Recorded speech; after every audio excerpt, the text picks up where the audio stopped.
अस्सलामुअलैकुम नाज़रीन, आप देख रहे हैं लीडर है सियासत उर्दू न्यूज़ चैनल। मैं हूं सैयद खालिद असलम।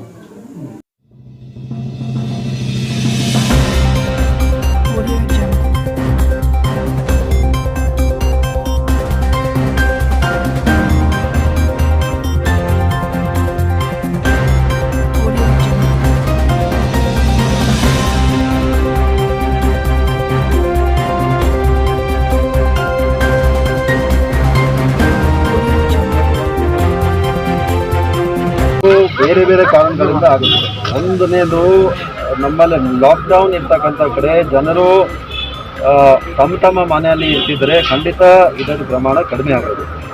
ಅದೊಂದು ಬಹಳ ವಿಶೇಷವಾಗಿರ್ತಕ್ಕಂಥದ್ದು ವಿಷಯ. ಅದರಲ್ಲಿ ಎಲ್ಲರೂ ಅದನ್ನು ಗಮನದಲ್ಲಿ ಇಟ್ಕೊಳ್ಬೇಕು ಮತ್ತು ತಮ್ಮ ಮನೆಯಲ್ಲಿ ಇದ್ಬಿಟ್ಟು ಬೇರೆ ಯಾರ ಜೊತೆಗೆ ಸಂಪರ್ಕ ಇರಲಾರದೆ ತಾವು 10 ದಿನ ಕೂತಿದ್ರೆ ಖಂಡಿತ ತಾವು ಬೇರೆ ಅವ್ರಿಗೆ ಈ ವೈರಸ್ಸನ್ನು ಸಂಕ್ರಮಣ ಮಾಡ್ತಕ್ಕಂಥದ್ರಲ್ಲಿ ಖಂಡಿತ ನೀವು ಇದಕ್ಕೆ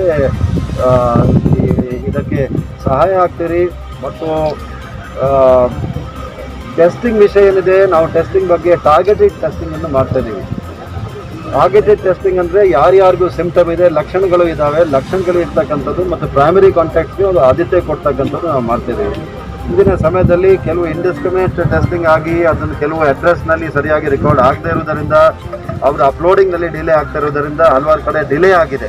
ಆ ಡಿಲೇ ಆದವಾಗ ಅದನ್ನು ಸಮಯಕ್ಕೆ ಅವರಿಗೆ ಪಾಸಿಟಿವ್ ಆಗಿದೆ ಅಂತೇಳಿ ಗುರುತು ಮಾಡಲಿಕ್ಕೆ ಆಗಿರಲಿಲ್ಲ.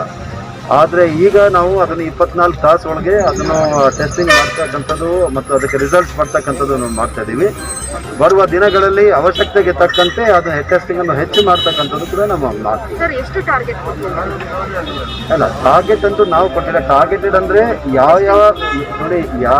ಯಾವ ಸಮುದಾಯದವರಿಗೆ ನಾವು ಟೆಸ್ಟ್ ಮಾಡಬೇಕು ಅನ್ನೋದನ್ನು ನಾವು ಹೇಳ್ತೀವಿ. ಹಿಂದೆ ರ್ಯಾಂಡಮ್ ಟೆಸ್ಟಿಂಗ್ ಅಂದರೆ ಬಸ್ ಸ್ಟೇಷನ್ ಕಡೆ ಇರ್ತಕ್ಕಂಥದ್ದು ಮತ್ತು ಇನ್ನೊಂದು ಕಡೆ ಅಲ್ಲಿ ನಿಂತು ಅಥವಾ ಕ್ಯಾಂಪ್ ಮಾಡಿ ಅಲ್ಲಿ ಮಾಡ್ತಕ್ಕಂಥದ್ದು ಅದನ್ನು ಈಗ ನಿಲ್ಲಿಸಲಾಗಿದೆ. ಏಕೆಂದರೆ ಜನರು ತಮ್ಮ ಮನೆಯಲ್ಲಿ ಇರ್ತಿದ್ದಾರೆ.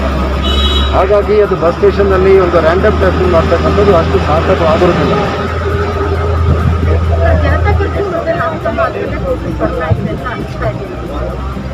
ಖಂಡಿತ ಲಾಕ್ಡೌನ್ ಅಫೆಕ್ಟ್ ಆಗ್ತದೆ. ಹೌದು, ನಾವು ಯಾವುದೇ ಒಂದು ಜನತಾ ಕರ್ಫ್ಯೂ ಆಗಲಿ, ಲಾಕ್ಡೌನ್ ಆಗಲಿ ಅಥವಾ ಯಾವುದೋ ರೆಸ್ಟ್ರಿಕ್ಟಿವ್ ಆರ್ಡರ್ಸ್ ಆಗಲಿ ಯಾವತ್ತಿಂದ ನಾವು ಜಾರಿಗೆ ತರ್ತೀವಿ, ಅದು 8-10 ದಿನ ಆದ ನಂತರ ಅದೊಂದು ಪರಿಣಾಮ ಬೀಳುವಂಥದ್ದು ನಮ್ಮ ಗಮನಕ್ಕೆ ಬರುತ್ತೆ. ಅಂದರೆ ಪಾಸಿಟಿವ್ ಕೇಸಸ್ ಕಡಿಮೆ ಬರ್ತಾ ಇತ್ತು, ಪಾಸಿಟಿವ್ ರೇಟಿಂಗ್ ಕಡಿಮೆ ಆಗಿಲ್ಲ ಅಂತ. ಯಾಕಂದರೆ ಮೊದಲೆಲ್ಲ 60,000 70,000 ಟೆಸ್ಟಿಂಗ್ ಮಾಡ್ತಾ ಇದ್ರು. ಅವಾಗ 20,000 ಕೂಡ ಕೇಸಸ್ ಬರ್ತಿತ್ತು. ಈಗ ಕೇವಲ 40,000 ಟೆಸ್ಟಿಂಗ್ ಮಾಡ್ತಾ ಇದ್ದಾರೆ. ಹಾಗಾಗಿ 15,000 16,000 ಬರ್ತಾ ಇದೆ ಅಂತ ಹೇಳಿ. ನೋಡಿ, ಯಾರ್ಯಾರಿಗೆ ಲಕ್ಷಣಗಳಿದ್ದಾವೆ ಪ್ರತಿಯೊಬ್ಬರನ್ನು ನಾವು ಟೆಸ್ಟಿಂಗ್ ಮಾಡ್ತಾ ಇದ್ದೀವಿ. ಹಾಗಾಗಿ ಅದೊಂದು ಪ್ರಮಾಣ ಜಾಸ್ತಿ ಇರ್ತದೆ. ಬರ್ತಕ್ಕಂಥ ದಿನಗಳಲ್ಲಿ ಇನ್ನೂ ಜಾಸ್ತಿ ಟೆಸ್ಟಿಂಗ್ ನಾವು ಒಂದು ಆನ್ ಡಿಮಾಂಡ್ ಟೆಸ್ಟಿಂಗ್ ಮಾಡ್ತಾ ಇದ್ದೀವಿ. ಯಾರ್ಯಾರಿಗೆ ಅವಶ್ಯಕತೆ ಇದೆ ಅವರಿಗೆಲ್ಲರೂ ಟೆಸ್ಟಿಂಗ್ ಮಾಡಬೇಕು. ಉಚಿತವಾಗಿ ನಮ್ಮ ಪ್ರಾಥಮಿಕ ಆರೋಗ್ಯ ಕೇಂದ್ರಗಳಲ್ಲಿ ಎಲ್ಲ ಕಡೆ ನಾವು ಮಾಡ್ತಿದ್ದೀವಿ. ಯಾವುದೂ ಪ್ರತಿಬಂಧನೆ ನಾವು ಮಾಡಿಲ್ಲ. ಎಲ್ಲರೂ ಬಂದುಬಿಟ್ಟು ನಮಗೆ ಏನಾದರೂ ಲಕ್ಷಣಗಳಿದ್ದರೆ ಖಂಡಿತ ಅದು ಟೆಸ್ಟಿಂಗ್ ತೆಗೆದುಕೋಬೇಕು.